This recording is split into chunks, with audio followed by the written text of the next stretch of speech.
नमस्कार देवियों और सज्जनों, आर के विजन में आपका स्वागत है। पश्चिम बंगाल में भाजपा की सरकार आई और लोगों ने कहा कि भगवान की दया से यह राज्य अगला कश्मीर बनने से बच गया या फिर बांग्लादेशी जिहादी ताकतों के चंगुल में जाते जाते रह गया। लेकिन क्या सचमुच जमीनी स्तर पर ऐसा हो रहा था? और क्या यह सब ममता बनर्जी की सरकार की शह पे हो रहा था? तो कुछ ऐसे तथ्य हैं जो इस बात की पुष्टि करते हैं और इसमें सबसे पहला जो है वो आपको एक वीडियो हम दिखाते हैं और इससे आप अंदाजा लगाइए कि चीजें किस तरह से चल रही थी।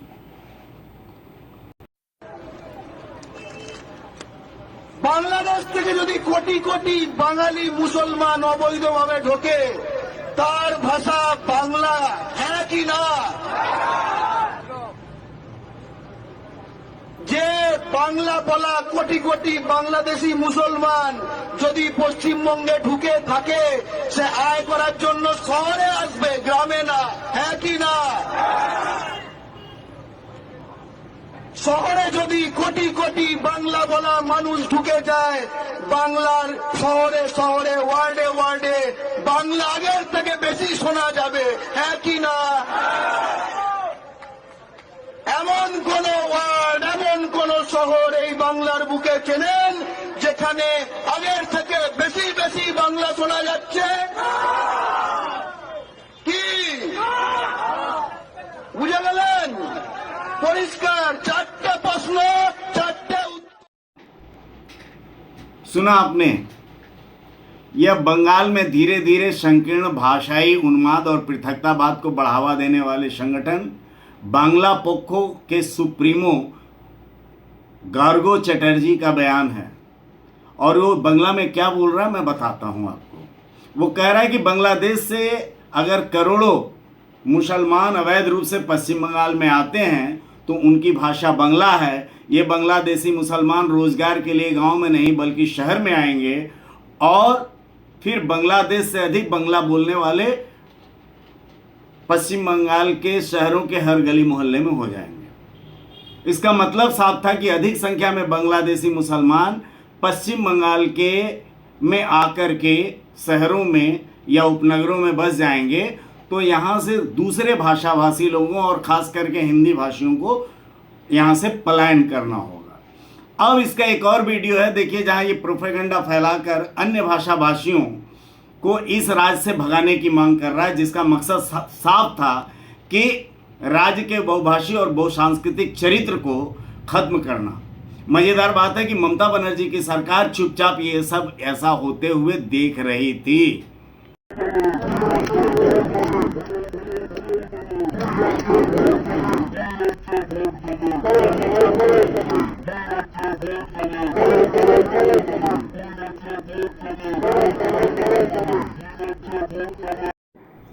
वास्तव में बंगाल में एक अलगाववादी आंदोलन के तहत ग्रेजुअल नॉर्मलाइजेशन ऑफ डेंजर, अंग्रेजी में एक टर्म है, ग्रेजुअल नॉर्मलाइजेशन ऑफ डेंजर का प्रयोग चल रहा था।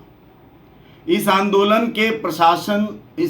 को प्रशासन की ओर से इसलिए भी शह मिल रहा था क्योंकि राज्य में सत्ता के शीर्ष पर बैठी हुई ममता बनर्जी खुद ही अपने बयानों और अपने कामों से इस बात का बढ़ावा दे रही थी। पहले उनका यह बयान सुनिए आप। আমি কিন্তু ইফতারে যাচ্ছি, আপনারা বসবেন। আমি তো মুসলিমদের তোষণ করি, 100 বার যাব। যে গরু উঠতে তার লাঠি খাওয়া উচিত। सुना आपने?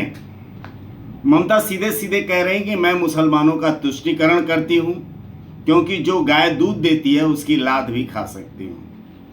इतना ही नहीं, ममता ने परोक्ष रूप से हिंदू या सनातन धर्म को गंदा धर्म भी कर डाला। देखिए उनका यह वीडियो। जानबूझ के एक गंदा धर्म जो इसने बनाया, जो एक जुमला पार्टी ने बनाया, वो धर्म को हम नहीं मानते। ममता यही नहीं रुकी, बल्कि उन्होंने राज्य के बहुसंख्यक हिंदुओं को परोक्ष रूप से गद्दार कहने में भी कोई गुरेज नहीं की। साइकोलॉजी ऑफ जेनोसाइड का जो सिद्धांत है, उसकी माने तो राज्य में अदरिंग अर्थात हम बनाम वे के तहत काम शुरू हो गया था। मतलब हम सही और दूसरे लोग या विरोधी लोग बाहरी हैं और वे एक खतरा हैं, इसका ताना बाना बुना जा रहा था। इस प्रकार ममता बनर्जी और उनके समर्थकों ने हेट स्पीच और प्रोपेगेंडा के माध्यम से विरोधियों और खासकर हिंदुओं का डेमोनाइजेशन माने शैतानीकरण या उन्हें बुरा दिखाने के तौर पर उनका वर्गीकरण और सिंबलाइजेशन भी करना शुरू कर दिया था। यह बात इस वीडियो जो हम आपके सामने पेश करने जा रहे हैं उससे भी काफी बल मिलता है।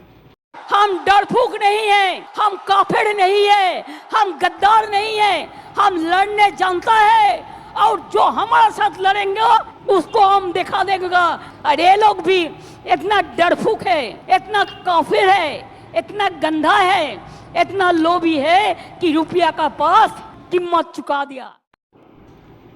संभवतः यदि ममता जीत जाती तो साइकोलॉजी ऑफ जेनोसाइड के तहत विरोधियों और खासकर हिंदुओं के एक वर्ग को खत्म करने की तैयारी भी कर ली गई थी।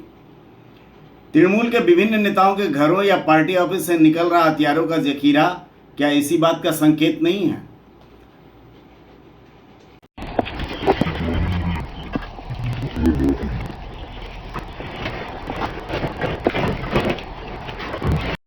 इतना ही नहीं, तृणमूल के नेता जून मालिया ने तो साफ तौर पे कहा था कि 5 मई को चुनाव जीतने के बाद ममता की आलोचना करने वालों को मारना है। ये वीडियो देखिए।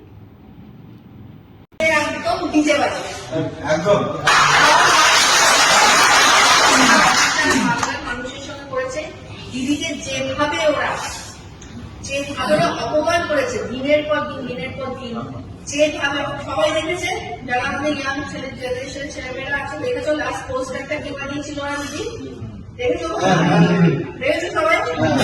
জবাব কিন্তু আমরা নেব 5 তারিখ থেকে, আমরা সেই জবাব মেরে ওদের প্লিজ এগুলো রেকর্ড করবো। ममता चुनाव हारने के बाद भी नहीं रुकी। उन्होंने संभवतः गत 4 जून को धर्मतला में एक धरने प्रदर्शन के दौरान आरोप लगाया कि बांग्लादेश के कट्टरपंथी नेता उस्मान हादी की हत्या में भारत सरकार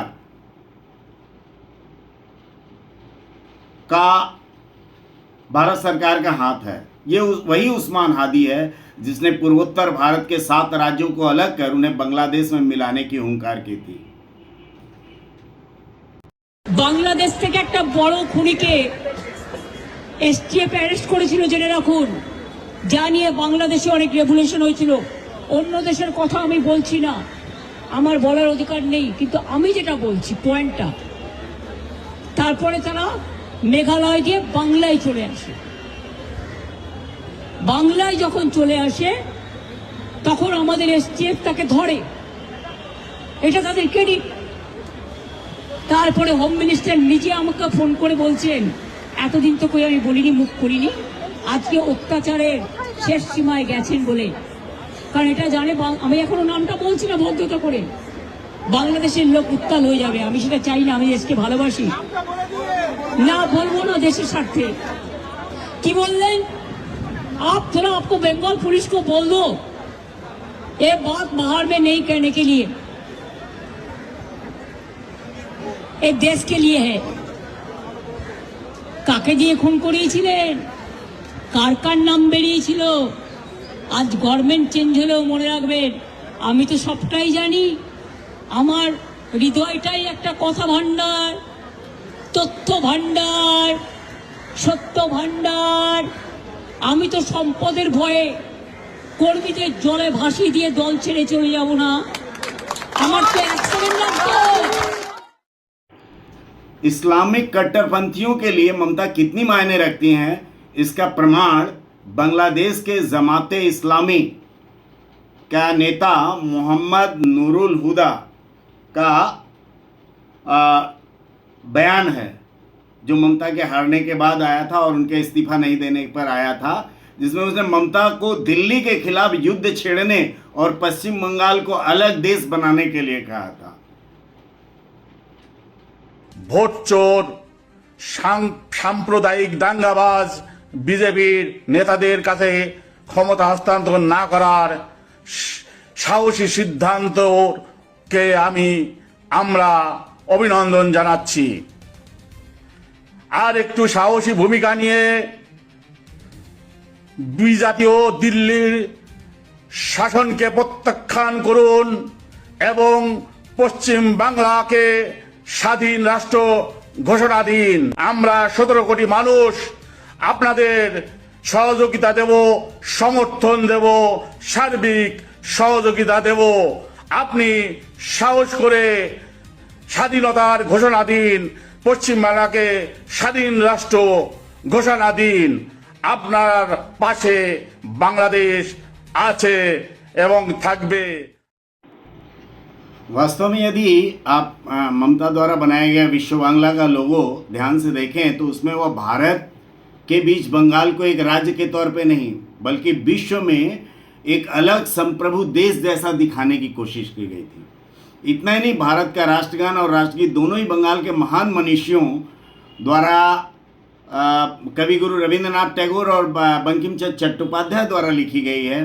फिर भी ममता ने अलग से स्टेट सॉन्ग के तौर पर बांग्लार माटी बांग्लार जल के गाए जाने को सूचित किया था। अलगाववाद की प्रक्रिया धीरे धीरे और बहुत सोचे समझे तरीके से प्लांट की जा रही थी, लेकिन इसे अब झटका लग चुका है। बहरहाल राज्य के मतदाताओं ने इस बार संभवतः इस साजिश को भांप लिया था और इस कारण बांग्लादेश